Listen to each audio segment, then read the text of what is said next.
15 minutes. That's all Victoria was allowed with Lily, her own 6-year-old daughter, across a cold metal table in a supervised visitation room, while a caseworker scratched notes on a clipboard and watched every word, every gesture, every trembling hand. Lily wore a bracelet Victoria had never seen before, yellow and green threads frayed at the edges. Foster care issued, not the purple one Victoria had made her, not anything from home. It started with a custody filing Victoria never saw coming. One day she was a mother tucking her daughter into bed. The next, a police escort was at her door with paperwork and a caseworker explaining that Lily would be temporarily placed while the courts decided if Victoria was fit enough. Temporarily became 4 months. 4 months of plastic chairs and industrial lemon cleaner. Of proving her apartment was safe enough, her job stable enough, her love strong enough to satisfy strangers with clipboards who controlled whether she got 15 minutes or nothing at all. This is the story of what happens when the system decides your paycheck isn't big enough, your neighborhood isn't good enough, and your love, no matter how fierce, has to wait in line behind procedure. Welcome to Mr. Douglas Tales. May you find courage when the world feels impossible, and may hope carry you through every storm. A like and subscribe from you helps us share these stories. Thank you for your kindness. Now let me tell you about the 15 minutes that became a mother's entire world and the system that stood between her and her daughter. The plastic chair squeaks as Victoria shifts her weight. Hands pressed flat against her thighs. Across the table, Lily stares at the woven bracelet on her own wrist, yellow and green threads, the colors wrong. Foster placement issued, not the purple one Victoria made her 3 weeks ago. 15 minutes, the aide says from the doorway. Lily's fingers trace the bracelet without looking up. Victoria leans forward. Baby, did you... Hands visible. The aide doesn't raise her voice. Victoria pulls back, palms returned to the table's cold surface. The room smells like industrial lemon and old coffee. 4 chairs, 1 clock, windows that don't open. Lily picks at the bracelet's edge where the thread is already fraying. I brought your book, Victoria says. The one with the... No items during visitation. The aide shifts her clipboard. The book stays in Victoria's purse. Lily's gaze moves to the window, then the clock, then back to her hands. She's wearing a sweater Victoria has never seen. Tag still visible at the collar. Donated, probably. Or bulk ordered. The kind of thing that comes in plastic bags with intake paperwork. How's school? Victoria keeps her voice level. Lily shrugs. Do they have you in the same class? Another shrug. Lily pulls the sleeves down over her knuckles. Victoria watches the clock. 12 minutes left. The foster parent, Mrs. Halstead, according to the caseworker, sits in the waiting area outside. Victoria saw her when she checked in. Expensive purse, neat blazer, the kind of presentation that reads as responsible in family court. 10 minutes, the aide says. Lily's leg bounces under the table. A rhythm Victoria recognizes. Anxious, contained. The same way she used to sit through thunderstorms before Victoria taught her the breathing trick, but Victoria can't reach across the table now, can't take her hand, can't pull her close. I'm working on getting you home, Victoria says quietly. Lily's eyes flick up, then away. I promise. The aide clears her throat. Victoria adjusts in her seat. The plastic digs into her spine.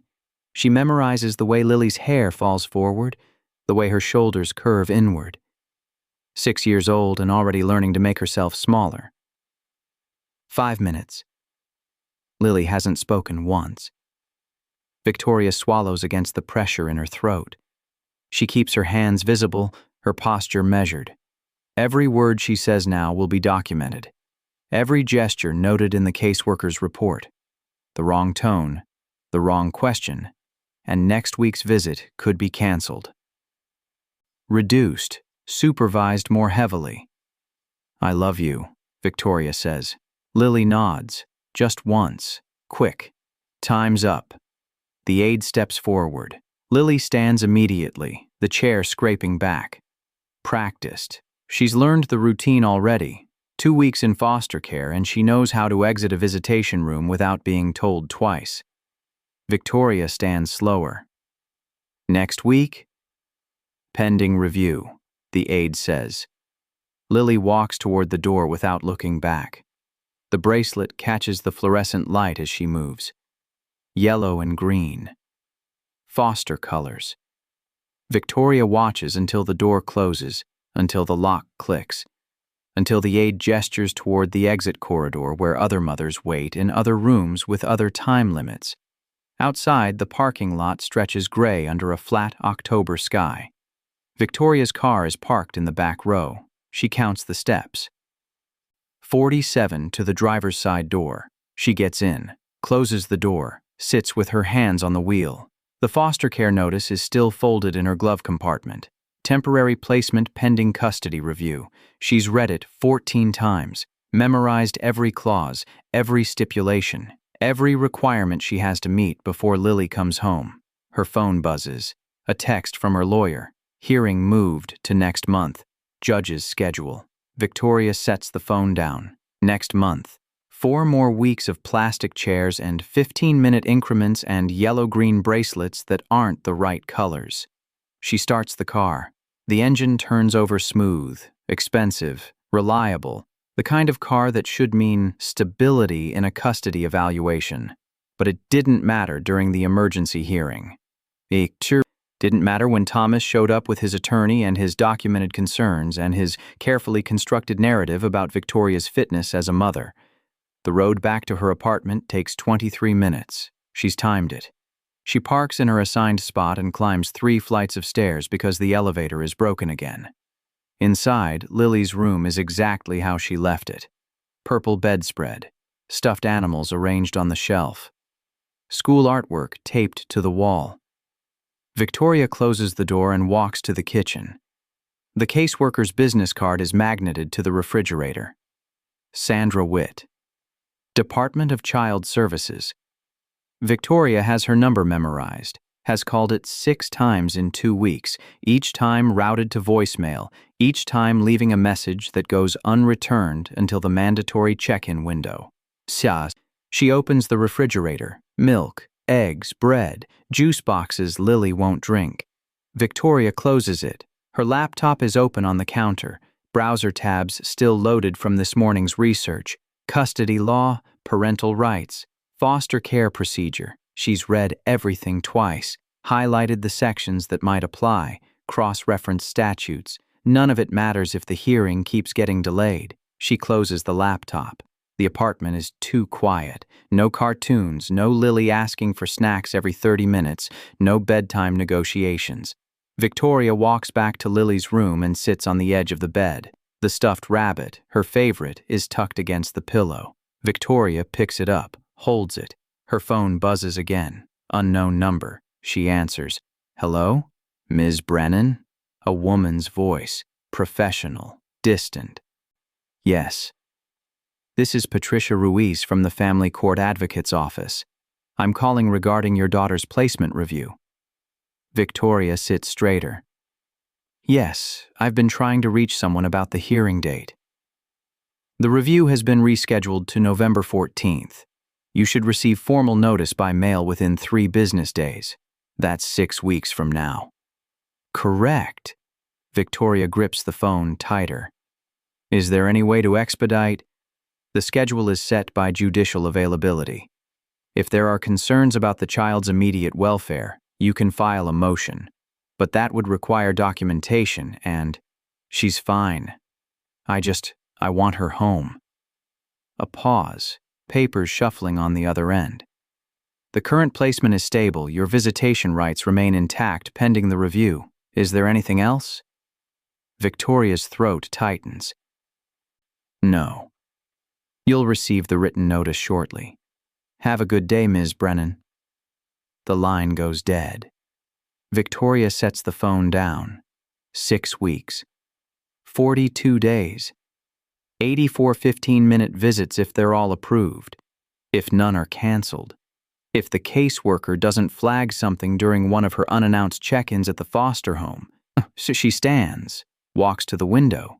Below, the parking lot is half empty. A few kids play near the dumpsters. Someone's music thumps through the wall from the apartment next door. This building, cheap rent, bad maintenance, sketchy neighborhood, was supposed to be temporary. Victoria took it after the separation because it was all she could afford after Thomas cut off access to their joint accounts. She'd planned to move somewhere better once the divorce was finalized, somewhere with a good school district. A yard, proof that she could provide stability. But the divorce isn't finalized, and now the apartment's condition is documented in the custody file, photographed during the home evaluation, noted as substandard compared to Thomas's house in the gated community across town. Victoria pulls the blinds closed. She has work tomorrow. A double shift at the medical billing office, $43 an hour, no benefits, contract position. Enough to cover rent and groceries and the lawyer's retainer. Not enough to move, not enough to prove she's financially stable without Thomas's support. She checks her phone. No new messages. The lawyer, David Park, costs $300 an hour. She's already burned through most of her savings. If the case drags past November, she'll have to ask her sister for a loan. Again. The thought sits heavy in her chest. She walks to the bathroom, splashes water on her face. The mirror shows exhaustion she's been carrying for weeks. Dark circles, weight loss, hair she hasn't had time to cut properly. Her phone buzzes, a text from her sister Joanna. "How was the visit?" Victoria types back. Short. "Did she talk?" "No." 3 dots appear, then disappear, then reappear. "I can come down this weekend if you need." "I'm fine. Vic." Victoria sets the phone down without responding. She's not fine, but Joanna has her own life, her own family, 2 kids and a husband and a mortgage. She's already helped with the lawyer fees, already offered to testify at the hearing. Victoria can't ask for more. She walks back to the living room, sits on the couch. The TV remote is within reach, but she doesn't turn it on. The silence is easier, less intrusive. Her mind cycles through the same loop it's been running for 2 weeks. The night Thomas took Lily. The emergency custody order he filed. The police escort that showed up at her door. The way Lily cried when they put her in the car. The caseworker's assurance that it was temporary, just until the judge could review the case. Temporary. 2 weeks so far, 6 more weeks minimum.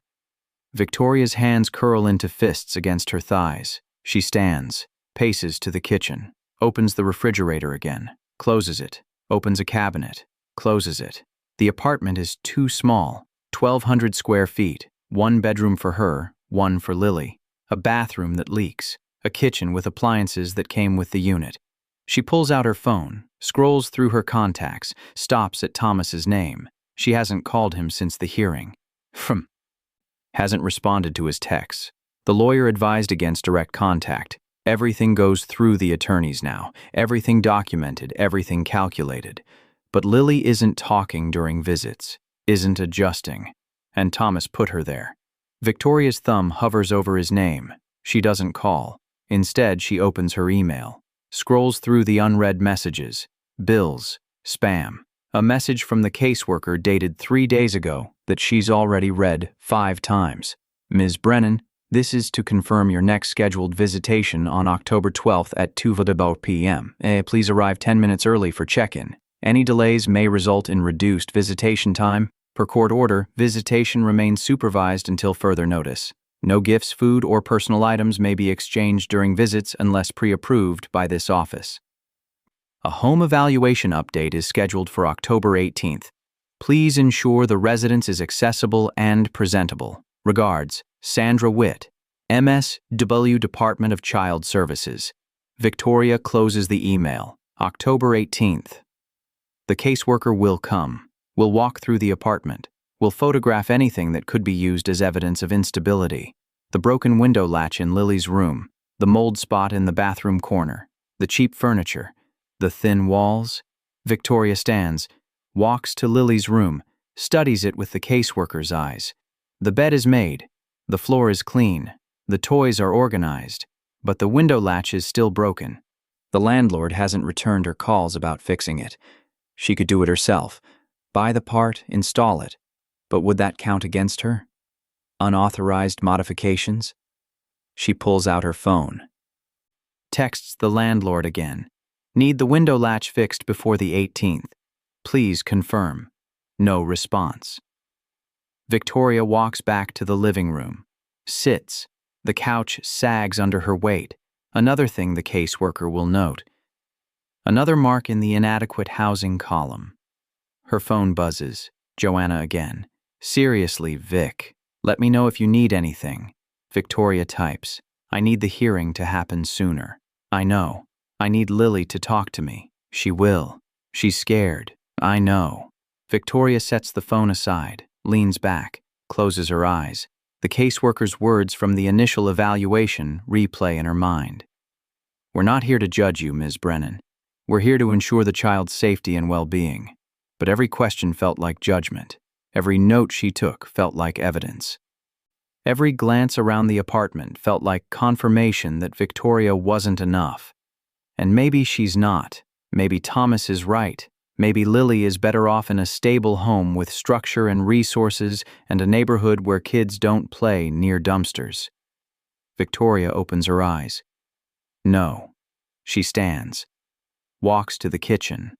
Pulls out the foster care notice from the drawer where she keeps all the court documents. Reads it again. Temporary placement. Pending review. Not permanent. Not final. She has 6 weeks to prove she's fit. 6 weeks to show the judge that Lily belongs with her. 6 weeks to fix everything Thomas's lawyers have spent months building into a case against her. She refolds the notice.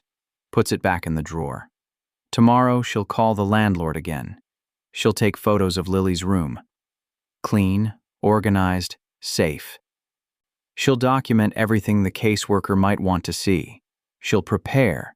Tonight she sits on the couch and stares at the dark TV screen and counts the hours until the next visit.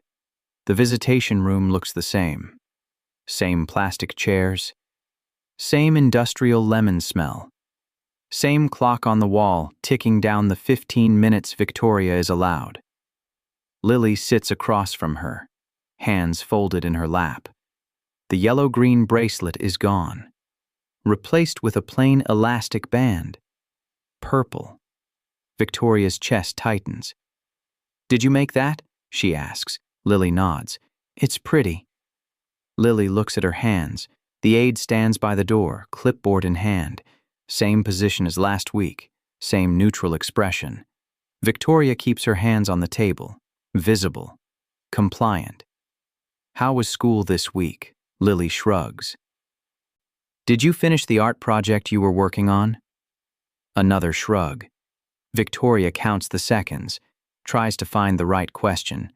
The one that won't get shut down by the aide. The one that might make Lily look up. Do you remember the park we used to go to? With the big swings? Lily's eyes flick up. Just for a second. Maybe when you come home, we can go again. Lily looks back down. The aide shifts her weight. Victoria's jaw tightens. When you come home. Not if. The distinction matters. Lily needs to know this is temporary, that Victoria is coming for her. But the aide's subtle movement says otherwise, says don't make promises you can't keep, says the court hasn't decided yet. Victoria adjusts her posture, keeps her voice steady. I miss you. Lily's fingers twist the purple bracelet. 10 minutes, the aide says. Victoria exhales slowly. She's used 7 minutes on questions that go nowhere. 3 minutes trying to find common ground. 5 minutes left to make Lily feel secure without overstepping the boundaries that could end these visits entirely. I'm working on things, Victoria says, so you can come home soon. Lily glances at the clock. Are they treating you okay? Where you're staying? Hands on the table, Ms. Brennan. Victoria hadn't realized she'd moved them. She flattens her palms against the cold surface. Sorry. The aide makes a note. Victoria's pulse spikes. One note. One small infraction. It goes in the file. Gets reviewed. Gets used to justify more supervision, less time, more delay. She breathes, refocuses. Lily is staring at the window now. The light outside is gray. October rain streaking the glass. I brought a picture for you, Victoria says. Of us. At the beach last summer. Do you remember? The aide steps forward. No items during visitation. It's just a photo. No items. Victoria's hands curl into fists under the table where the aide can't see. She uncurls them, forces her fingers flat. Okay. Lily watches the exchange without expression. 5 minutes. Victoria leans forward slightly. Not too much. Just enough to close the distance without crossing the table's invisible line. Lily, I need you to know something. Lily's eyes meet hers. This isn't forever. You're coming home. I'm doing everything I need to do to make that happen, okay? Lily's lip trembles. She bites it, nods. I need you to be brave a little longer. Another nod. The aide clears her throat. 2 minutes. Victoria's throat tightens. 2 minutes. 120 seconds. She wants to say more, wants to promise specifics, wants to pull Lily across the table and hold her until the shaking stops, but she can't. I love you, Victoria says. I love you too, Lily whispers. It's the first words she's spoken in 2 visits.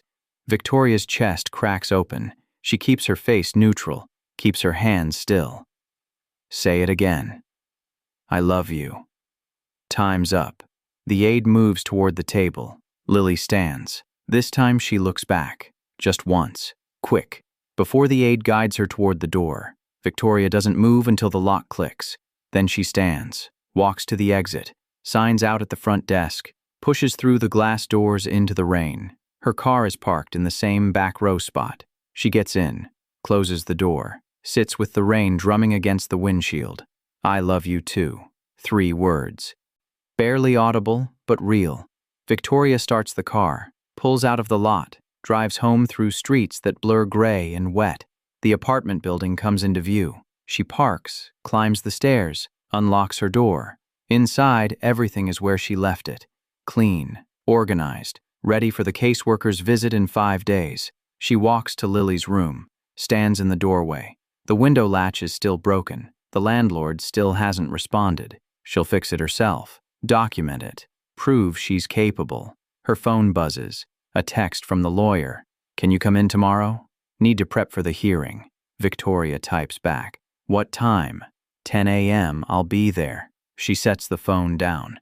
Tomorrow is Friday. She has a shift at noon. She'll have to leave the lawyer's office early, rush to work, make up the hours this weekend. She walks to the kitchen. Opens the cabinet. Pulls out the folder where she keeps all her documents, pay stubs, bank statements, rental history, everything the court might need to see proof of stability. She spreads them on the counter, organizes them by date, checks for gaps. Everything is in order, everything except the income. $43 an hour isn't enough. Not compared to Thomas's salary, not compared to what the court considers adequate provision. Victoria closes the folder. She makes tea, sits at the counter, drinks it while the rain continues outside. Her phone buzzes again. Joanna. How was today? She talked. That's good. Yeah. See? Progress. Victoria doesn't respond. Progress feels fragile. One word could undo it.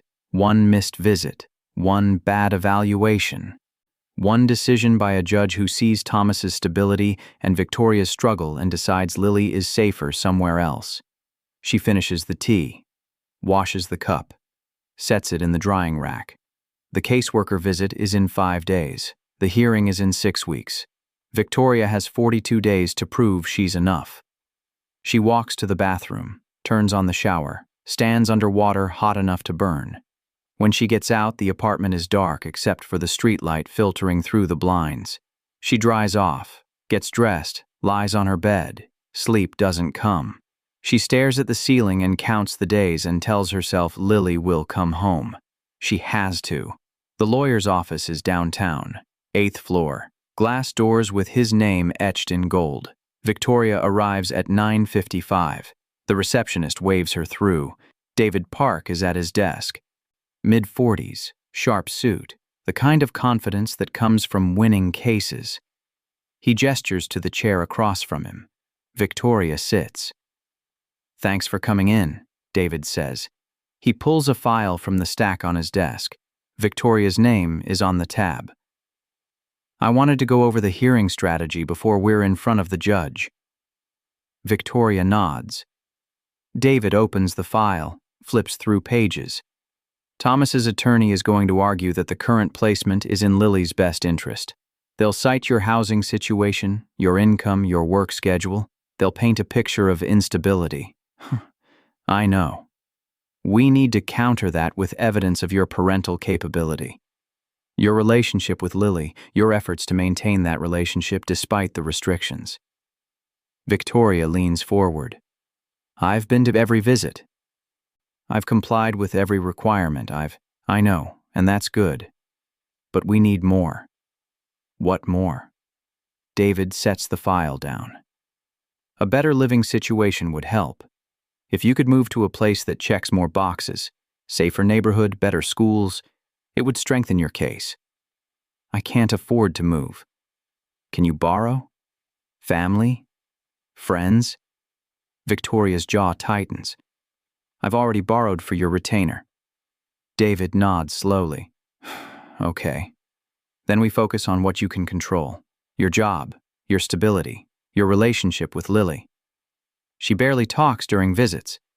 That's not uncommon in supervised visitation. The judge will understand that." "Will they?" David meets her eyes. "Victoria, I'm going to be honest with you. This case isn't easy. Thomas has resources. He has a clean record. He has a home that looks good on paper. You're starting from behind." Victoria's hands tighten in her lap. "So what do I do?" "You keep showing up. You document everything. You prove that you're stable, capable, and that Lily belongs with you." He pauses. "And you prepare for the possibility that the judge might extend the foster placement while they evaluate further." Victoria's stomach drops. "How long?" "Could be another month. Could be 3. 3 months? It's not ideal, but it's possible." Victoria stands, walks to the window. Below, the city stretches out in grids of concrete and glass.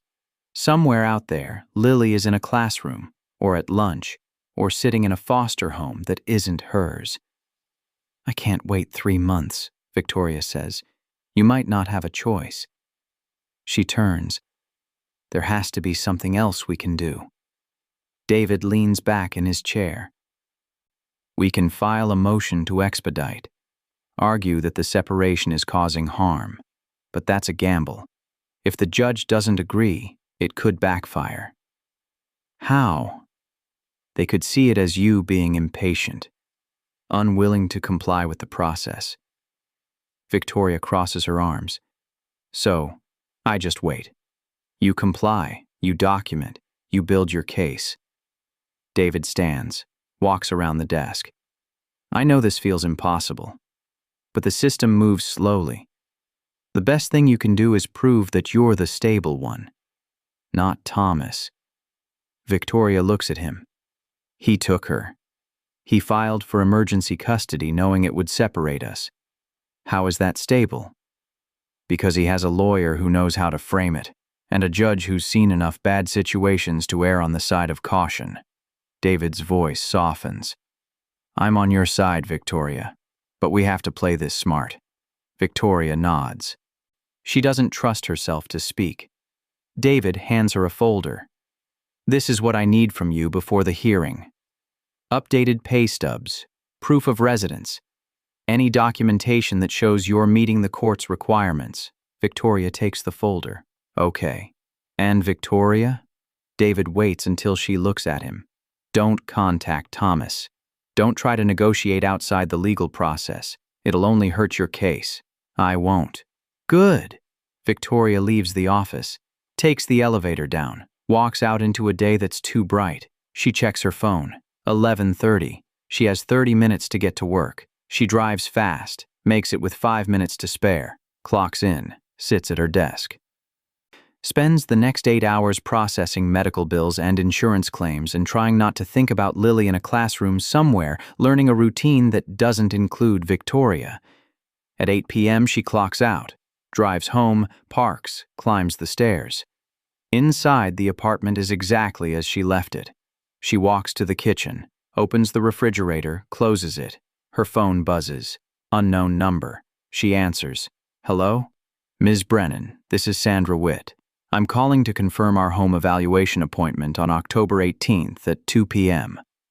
Victoria grips the phone. Yes, I'll be here. Please ensure the residence is clean and accessible. I'll need to see all rooms, including storage areas.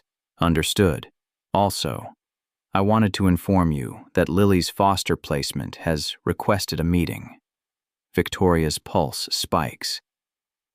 What kind of meeting? It's standard procedure. They want to discuss Lily's adjustment and any concerns they have regarding her care. Concerns? I don't have the details yet. The meeting is scheduled for next week. You're welcome to attend, but it's not required. I'll be there. I'll send you the details by email. A pause. Ms. Brennan, I want to remind you that these meetings are collaborative. The goal is to support Lily's well-being. I understand. Good. I'll see you on the 18th. The line goes dead. Victoria sets the phone down. Her hands are shaking. Concerns. The foster parents have concerns. She walks to the couch, sits, tries to breathe through the tightness in her chest. What concerns? Lily's behavior? Her silence? Something Victoria said during a visit? She pulls out her phone, opens her email. No message from Sandra yet. She refreshes. Nothing. She stands, paces to the kitchen, back to the living room, to Lily's room. She stares at the broken window latch, the one the landlord still hasn't fixed. She pulls out her phone, searches for hardware stores nearby, finds one open until 9, grabs her keys. 20 minutes later, she's standing in the home repair aisle staring at window latch kits. She picks one, pays, drives back. Inside her apartment, she opens the package, reads the instructions, pulls out a screwdriver from the kitchen drawer. It takes 40 minutes to install. Her hands slip twice. She cuts her thumb on a sharp edge, but when she's done, the latch clicks into place. Secure, functional, fixed. She tests it 3 times, then she cleans up, throws away the packaging, washes her hands. Her phone buzzes. Email from Sandra Witt. Ms. Brennan, the meeting with Lily's foster placement is scheduled for October 21st at 4 p.m. at the Department of Child Services office. Please arrive 10 minutes early. Attendees will include myself, the foster parents, and you if you choose to attend. Regards, Sandra Witt, MSW. Victoria reads it twice. October 21st, 3 days after the home evaluation.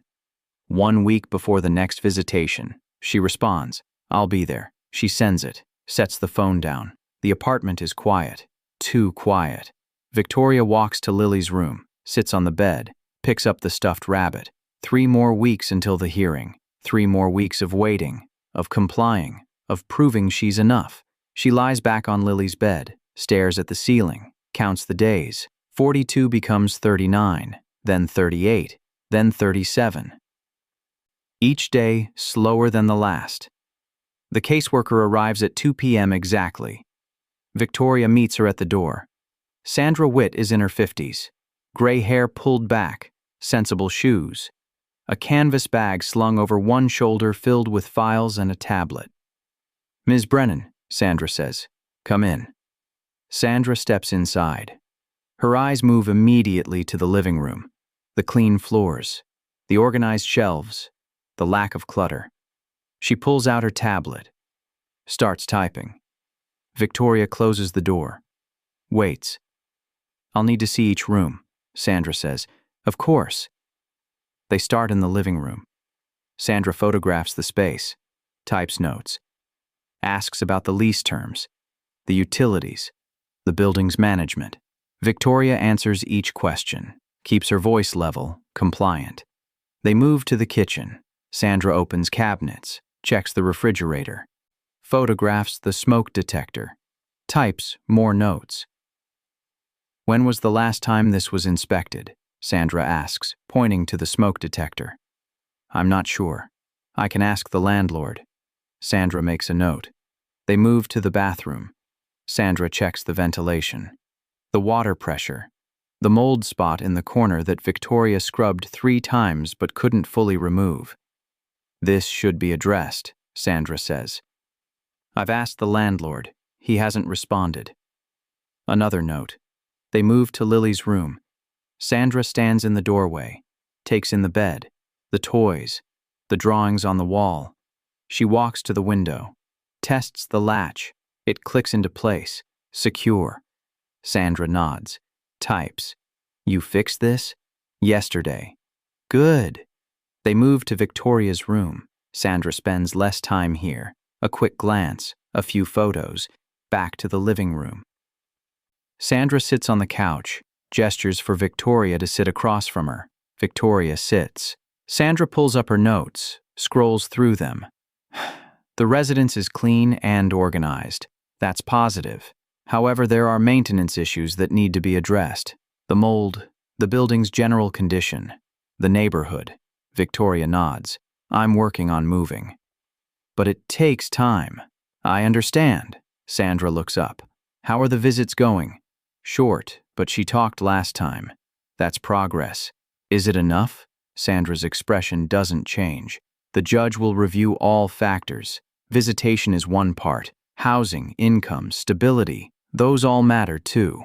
Victoria's chest tightens. I'm doing everything I can. I believe you. Sandra closes her tablet. The meeting next week will give us more insight into Lily's adjustment. The foster parents have been cooperative, but they've noted some behavioral concerns. What concerns? Lily has been withdrawn. She's not engaging with the other children in the home. She's had trouble sleeping. Victoria's throat constricts.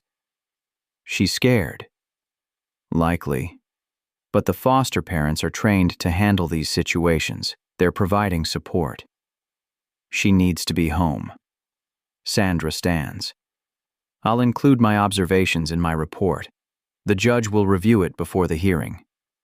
She walks to the door, pauses. Ms. Brennan, I know this is difficult, but the process exists to protect children. Try to trust it. Victoria doesn't respond. Sandra leaves. Victoria closes the door, leans against it, slides down until she's sitting on the floor. Withdrawn, not engaging. Trouble sleeping. Lily is suffering. And Victoria can't do anything except wait. She pulls out her phone, opens the calendar, counts the days again. 35 until the hearing. 3 until the meeting with the foster parents. She stands, walks to the kitchen, pours water, drinks it, sets the glass down. Her phone buzzes. Joanna. How did it go? Victoria types. Fine. You sure? Yeah. Call me if you need to talk. Victoria doesn't respond. She sets the phone down. Stares at the wall. The apartment feels smaller, emptier. Every room a reminder of what's missing. She walks to Lily's door, opens it, stands in the frame. The bed is made. The toys are arranged. The window latch works, but Lily isn't here. Victoria closes the door. The Department of Child Services office is the same building where visitations happen. Different floor, same fluorescent lights, same industrial smell. Victoria arrives at 3:50, signs in at the front desk. The receptionist directs her to a conference room on the 3rd floor. She takes the elevator, walks down a hallway lined with motivational posters. Every child deserves a safe home. Building families, building futures. The conference room door is open. Sandra Witt is inside. So are 2 other people, a man and a woman, both in their 40s. Neat clothes, calm expressions. The foster parents. Victoria steps inside. Ms. Brennan, Sandra says, this is Mr. and Mrs. Halstead. They're currently fostering Lily. Victoria nods. Hello? Mrs. Halstead smiles. It's practiced, professional. Please, sit. Victoria sits across from them. Sandra takes the head of the table, pulls out her tablet. Thank you all for coming, Sandra says. This meeting is to discuss Lily's adjustment and address any concerns before the custody hearing. Mrs. Halstead folds her hands on the table. Lily is a sweet child, very polite, but she's been struggling. Victoria's jaw tightens. Struggling how? She doesn't interact much with our other foster children. She spends a lot of time in her room, and she's been having nightmares. She's 6 years old and she's been taken from her mother, Victoria says. Of course she's struggling. Mr. Halstead leans forward.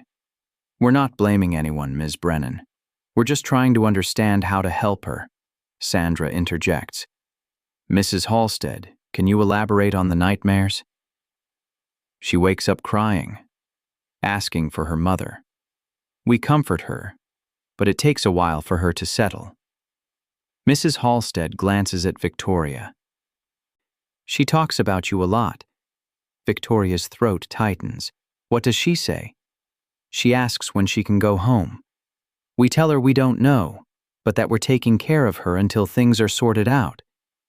She shouldn't have to be sorted out. She should be with me. Sandra raises a hand.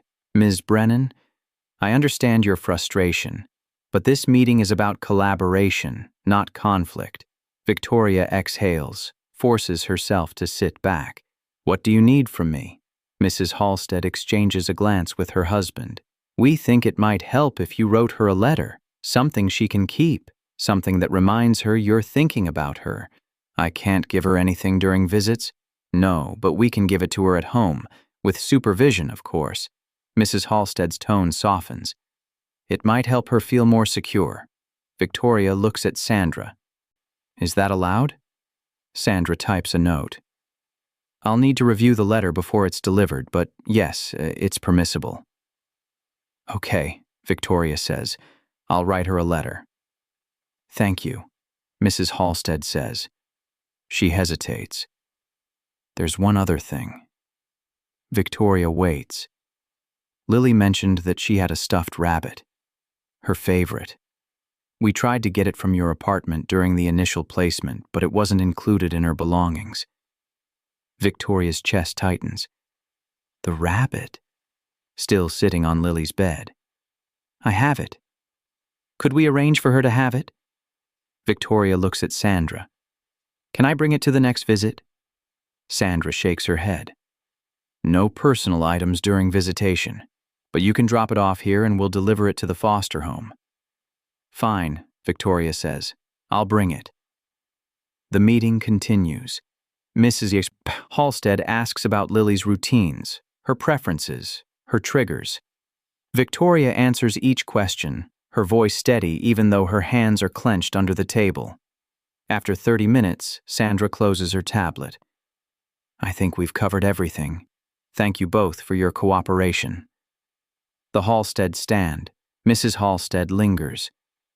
Ms. Brennan, I want you to know we're doing our best for Lily. We understand this is temporary.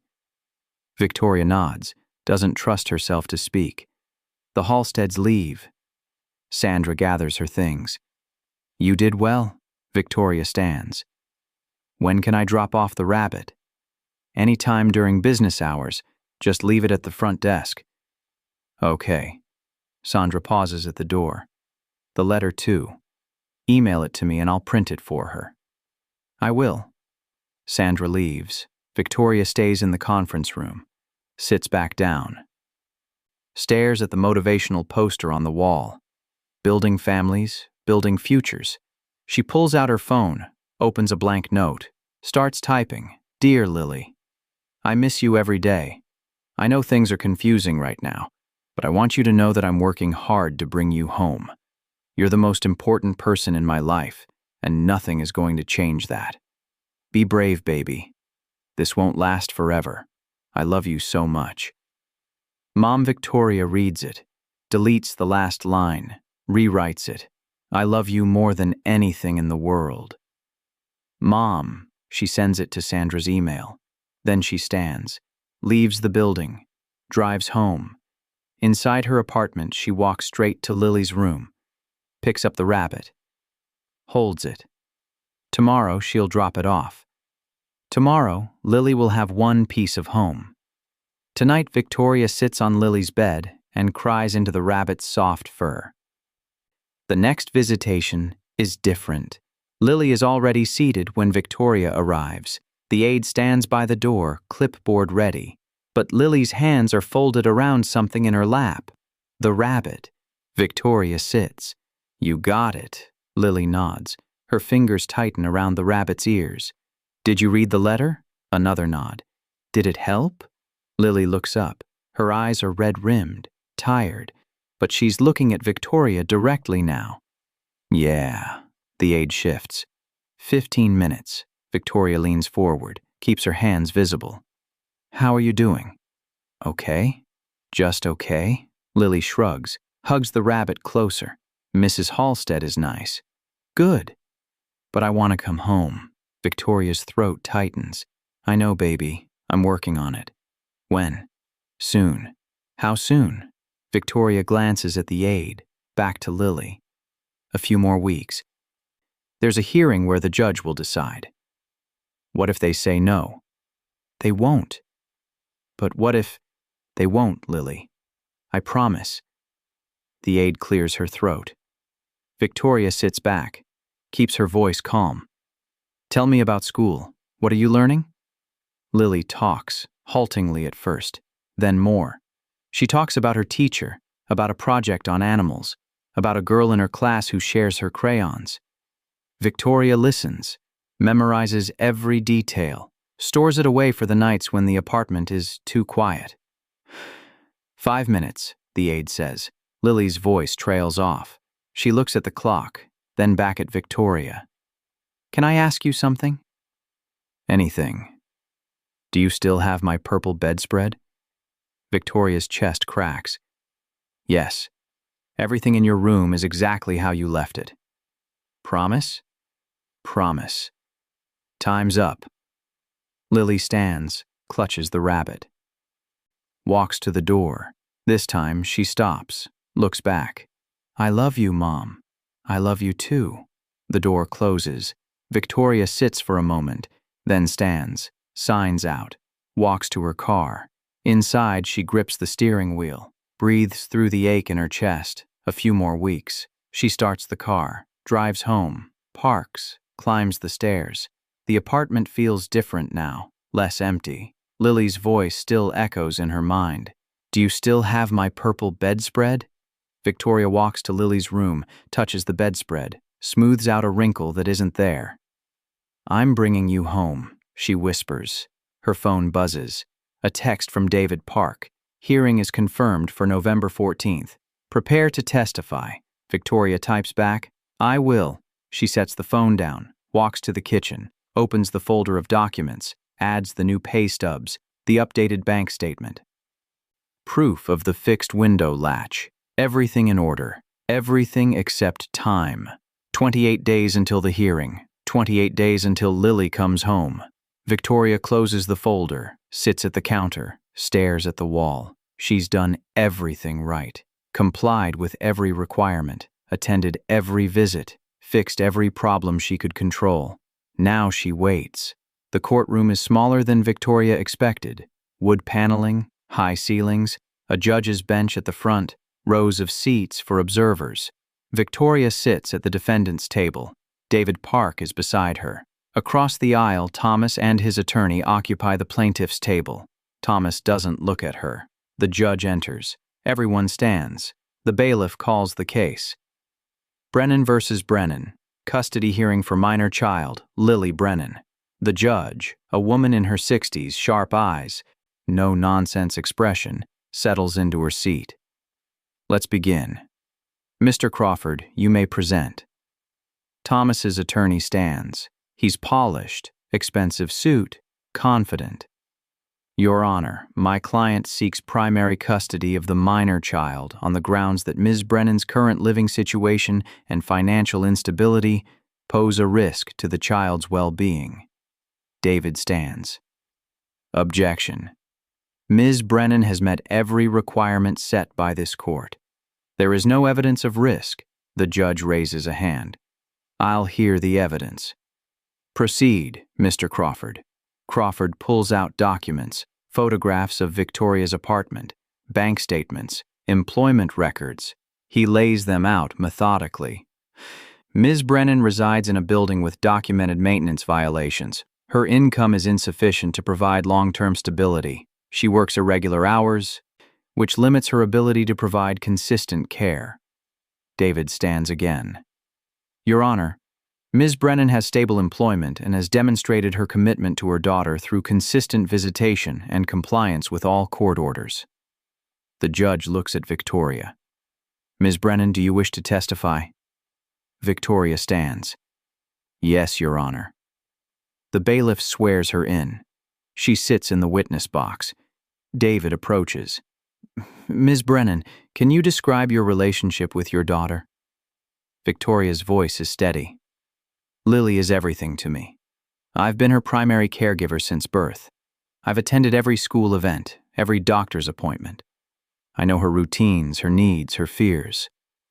And since the foster placement, I've attended every visitation, I've written her letters. I've provided her belongings to help her feel secure. David nods. Have you made any improvements to your living situation? Yes, I've repaired the window latch in Lily's room. I've addressed the maintenance issues I could control. I've organized everything to ensure a safe, stable environment. Thank you. David sits. Crawford stands. Ms. Brennan, isn't it true that you're currently living paycheck to paycheck? Victoria's jaw tightens. I'm managing my finances responsibly. But you can't afford to move to a better neighborhood. Not immediately. And your work schedule is inconsistent. I work full-time.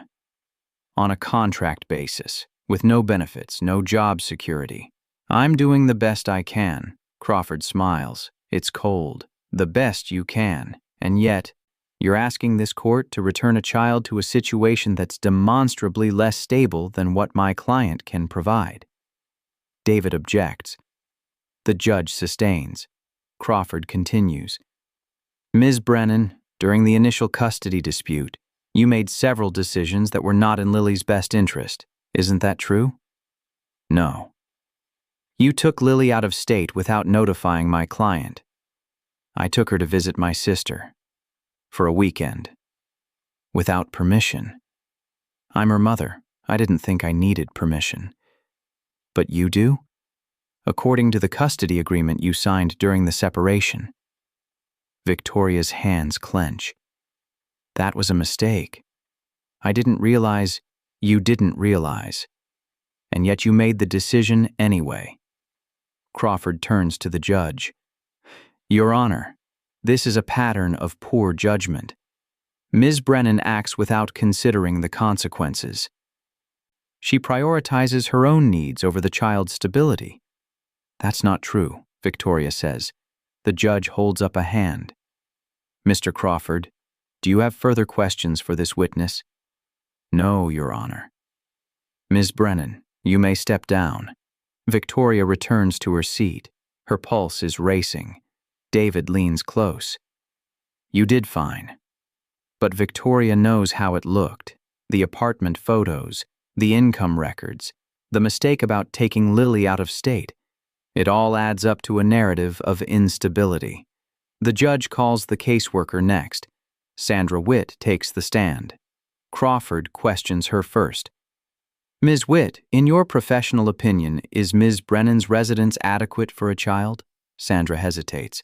It meets basic safety standards. However, there are concerns about the building's overall condition and the neighborhood.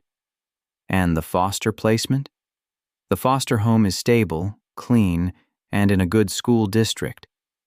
Has Lily adjusted well? There have been challenges. She's been withdrawn. But the foster parents are experienced and providing appropriate care.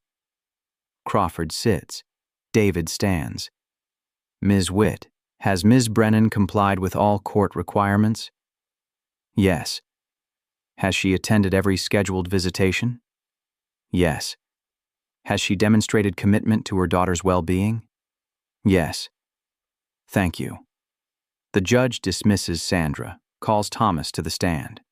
Thomas testifies about his stable job, his home in a gated community, his ability to provide for Lily. He talks about Victoria's mistakes, her financial struggles, her inability to maintain the same standard of living.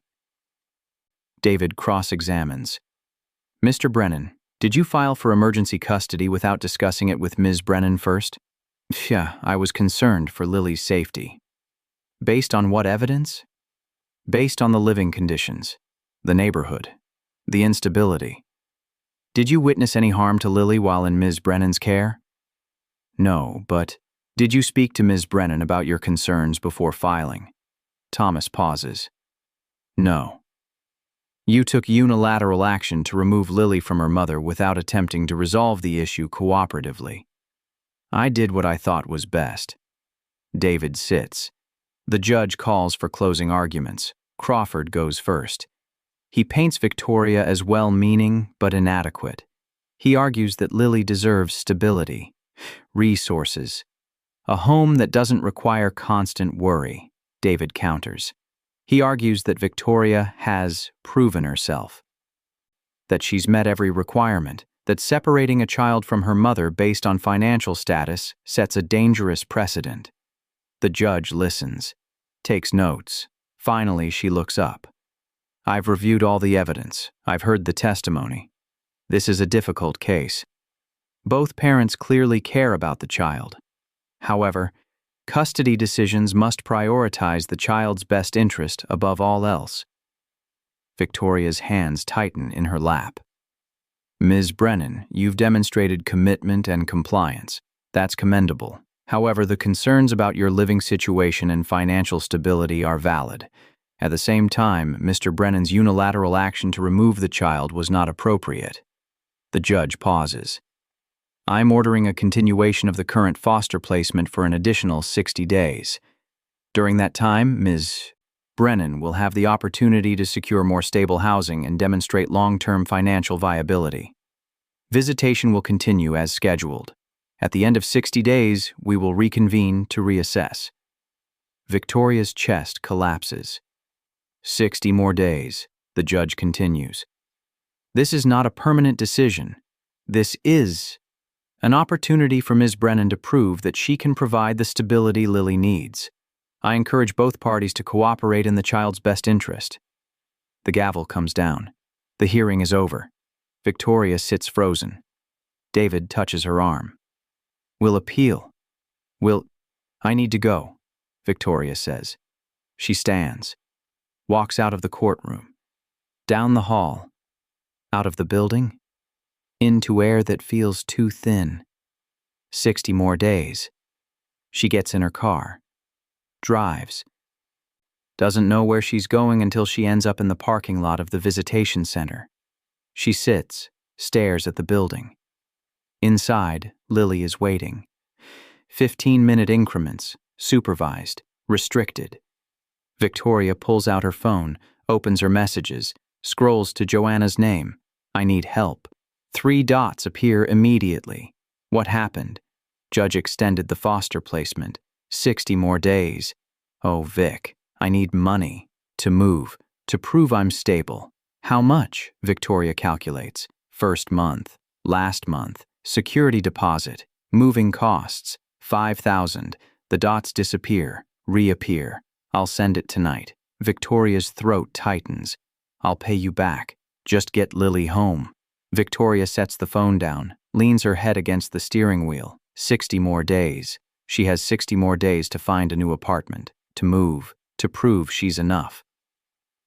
She starts the car, drives home, spends the evening searching rental listings, neighborhoods with good schools, buildings with recent inspections, places she can afford with Joanna's loan. By midnight, she has 3 options. She schedules viewings for the weekend. By the end of the month, she's signed a lease, a 2-bedroom in a safer neighborhood, Clean building, working elevator, no mold, no broken latches. She moves in over a weekend. Joanna helps. They pack everything, transport it, unpack it. Set up Lily's room first. Purple bedspread, toys arranged, drawings on the wall. When it's done, Victoria stands in the doorway. This is what the judge wanted.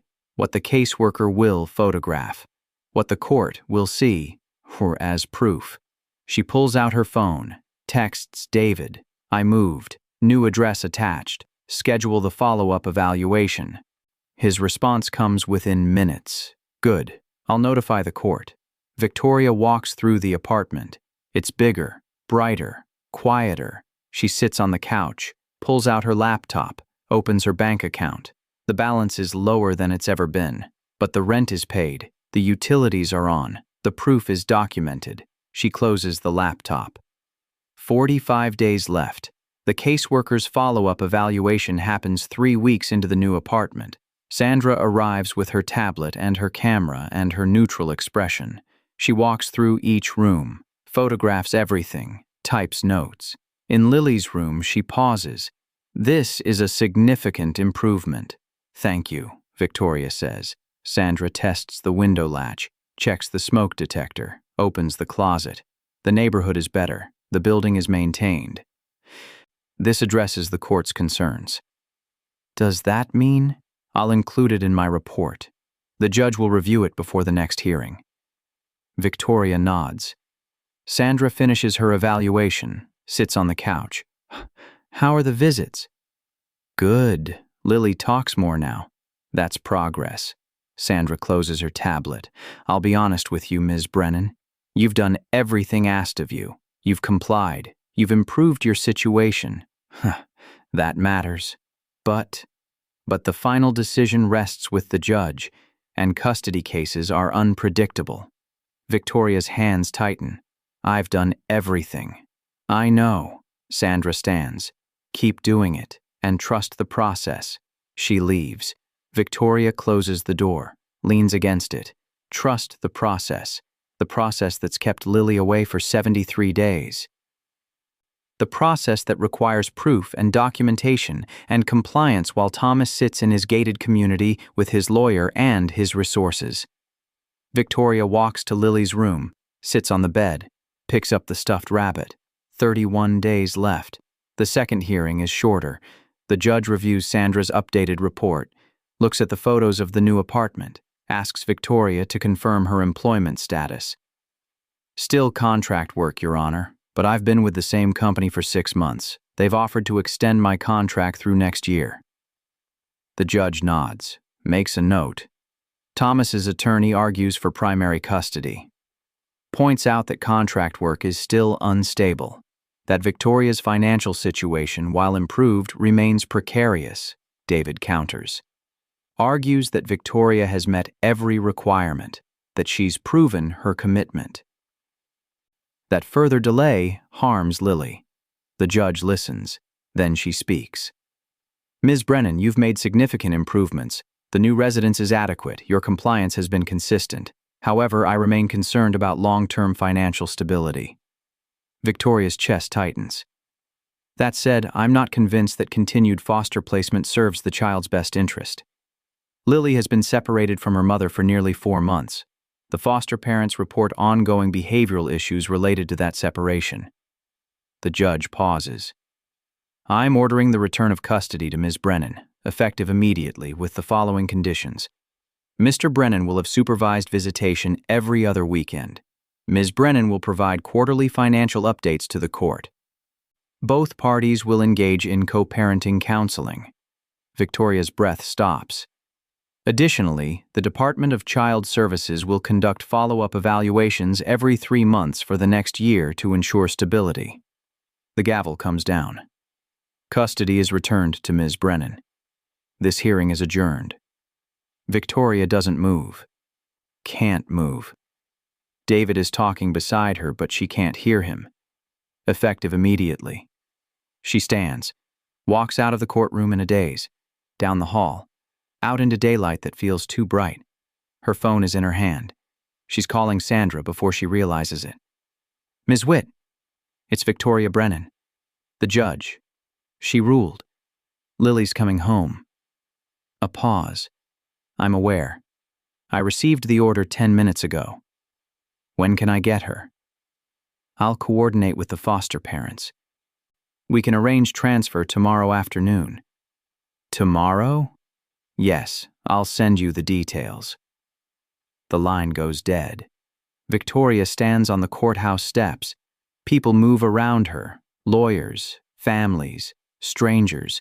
Tomorrow. She gets in her car, drives home, parks, climbs the stairs, unlocks the door. Inside, she walks to Lily's room, stands in the doorway. Tomorrow, Lily will be here. In this room. In this bed. Home. Victoria's knees give out. She sits on the floor, leans against the doorframe. 4 months, 123 days, 87 visitations, countless hours of waiting and documenting and proving and complying. And tomorrow it ends. She pulls out her phone, texts Joanna. She's coming home. The response is immediate. Oh my God, Vic, when? Tomorrow. I'm so happy for you. Victoria sets the phone down, stares at Lily's room. Tomorrow. The Department of Child Services office is crowded when Victoria arrives. She checks in at the front desk. The receptionist directs her to a room on the second floor. Sandra is there. So are the Halsteads and Lily. Lily sees Victoria and freezes. Victoria kneels, opens her arms. Lily runs. The impact nearly knocks Victoria over. She wraps her arms around Lily, holds her, feels her shake. You're coming home, Victoria whispers. Lily nods against her shoulder. Sandra steps forward. We have some paperwork to finalize. Victoria stands, keeping Lily close. She signs documents, receipts, transfer forms, acknowledgement of the court's conditions. Mrs. Halstead hands over a bag. These are Lily's things. Clothes, the rabbit, some drawings she made. Victoria takes the bag. Thank you. Mrs. Halstead nods. Take care of her. I will. Sandra hands Victoria a folder. Your first quarterly report is due in January. The first follow-up evaluation is in February. Don't miss them. I won't. Sandra looks at Lily. You take care, sweetheart. Lily doesn't respond, just presses closer to Victoria. Victoria signs the final form. Sandra stamps it. You're all set. Victoria takes Lily's hand. They walk out of the office, down the hall, into the elevator. Lily doesn't let go. They walk to the parking lot, get in the car. Lily sits in the back seat, the foster bag on her lap. Victoria starts the car, drives. Neither of them speaks. 20 minutes later, they pull into the parking lot of the new apartment building. Victoria parks, looks back at Lily. We're home. Lily stares at the building. They get out, walk to the entrance, climb the stairs. Victoria unlocks the door. Inside, Lily stands in the entryway. Her eyes move over the unfamiliar space. This way, Victoria says. She leads Lily down the hall, opens the door to her room. Lily steps inside, sees the purple bedspread, the toys, the drawings. Her face crumples. Victoria kneels beside her. You're home, baby. You're really home. Lily drops the foster bag, wraps her arms around Victoria's neck. They stay like that for a long time. Eventually, Lily pulls back, wipes her eyes, looks around the room again. Can I stay here? She asks. Forever, Victoria says. Lily picks up the stuffed rabbit from the bed, holds it, sits down. Victoria sits beside her. Are you hungry? Lily nods. What do you want? Macaroni. Victoria smiles. Macaroni it is. She stands, walks to the kitchen, pulls out a pot, fills it with water. Sets it on the stove. Lily appears in the doorway, still holding the rabbit. Can I help? She asks. Of course. Lily climbs onto a chair, watches as Victoria pours the pasta into the boiling water, stirs it, adds butter and cheese. When it's done, Victoria serves it in bowls. They sit at the counter, eat in silence. Lily finishes first, sets her spoon down, looks at Victoria. Mom? Yeah? I don't have to go back, right? Victoria's throat tightens. No, baby, you don't have to go back. Promise? Promise. Lily nods, picks up her bowl, takes it to the sink. Victoria watches her. This small, familiar action, this ordinary moment. Lily is home. She's really home. That night, Victoria tucks Lily into bed, pulls the purple bedspread up to her chin, sits on the edge of the mattress. Good night, baby. Good night, Mom. Victoria stands, walks to the door, pauses. Lily is already asleep, the rabbit tucked under her arm, her breathing slow and even. Victoria turns off the light, closes the door halfway, walks to the living room. She sits on the couch, pulls out her phone, opens the foster care notice she's kept in her email all this time. She deletes it. Then she leans back, closes her eyes. 4 months, but it's over now. Lily is home, and Victoria will do everything to make sure she stays there. If you enjoyed this story, subscribe to Mr. Douglas Tales, where powerful stories unfold one moment at a time.